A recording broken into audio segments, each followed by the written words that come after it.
আসসালামু আলাইকুম। সাবুজ ডেলি থেকে আপনাদের আজকে একটা নতুন রেসিপি নিয়ে আসতেছি। এটা হলো গ্রাম অঞ্চলে কীভাবে কাঁঠাল বিচি ভর্তা করা হয়। আমার কাঁঠালটা খাওয়ার পর যে বিচিটা থাকে সেটা কীভাবে আমরা খেয়ে থাকি গ্রাম অঞ্চলে, সেটা আজকে আপনাদেরকে দেখাবো।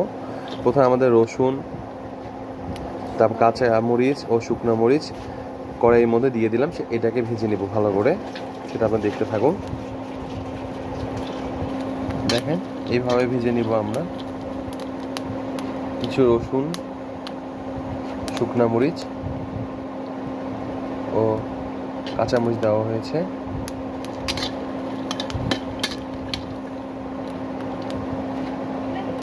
দেখেন আমাদের ভাজে নেওয়া সব কিছু কমপ্লিট।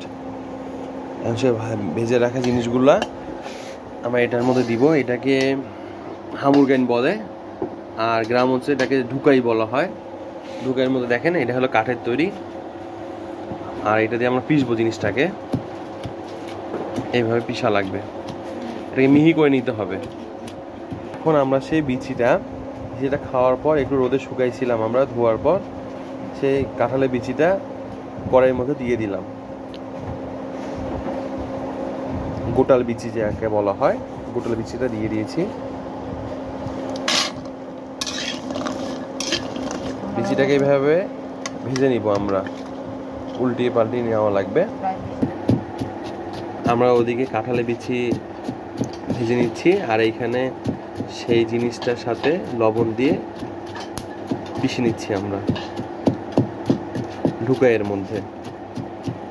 দেখেন কিছু পরিমাণ লবণ দিয়েছি।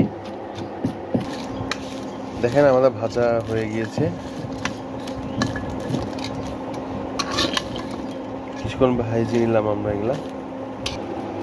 দেখেন আমরা এইভাবে খোসা ছাড়িয়ে নিব। খোসা ছাড়িয়ে এখানে দিলাম। সে আমাদের মরিচের যে গুঁড়োটা করা হয়েছে, মরিচ তারপর রসুনের যে গুঁড়ো করে নিয়েছি, সেটার মধ্যে এই কাঁঠাল বিচিগুলা খোসা ছাড়িয়ে দিলাম। তবে এইভাবে আমরা পিষবো।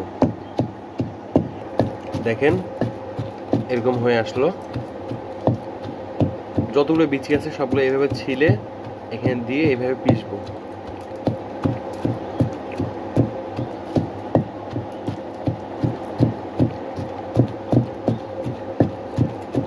দেখেন দেখেন আমাদের সব বিচি গুঁড়ো করা শেষ, ভালোভাবে পিষে নিয়েছি আমরা। খুব সুন্দরভাবে করা হয়েছে। তবে এখন এটা আমরা একটা বাটিতে ঢেলে নিব চামচের মাধ্যমে।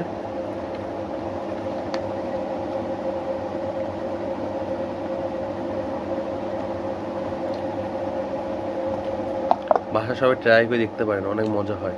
সবকিছুর সাথে আপনি খাইতে পারবেন। কিছু পেঁয়াজ দিয়ে নিব।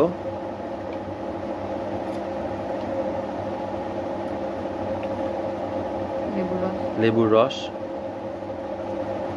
এক ফালি লেবু কেটে নিয়েছি আমরা।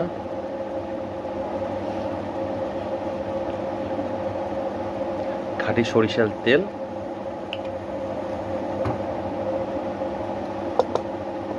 এটা এখন হাতের মাধ্যমে মেখে নিব। কি সুন্দর গন্ধ বের হয়েছে।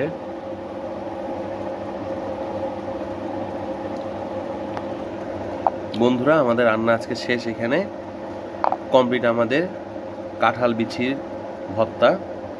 সবাই বাসায় ট্রাই করবেন, আশা করি। সবাই ভালো থাকবেন। আসসালামু আলাইকুম, এবং বেশি বেশি করে ফলো আর লাইক দিবেন। আসসালামু আলাইকুম।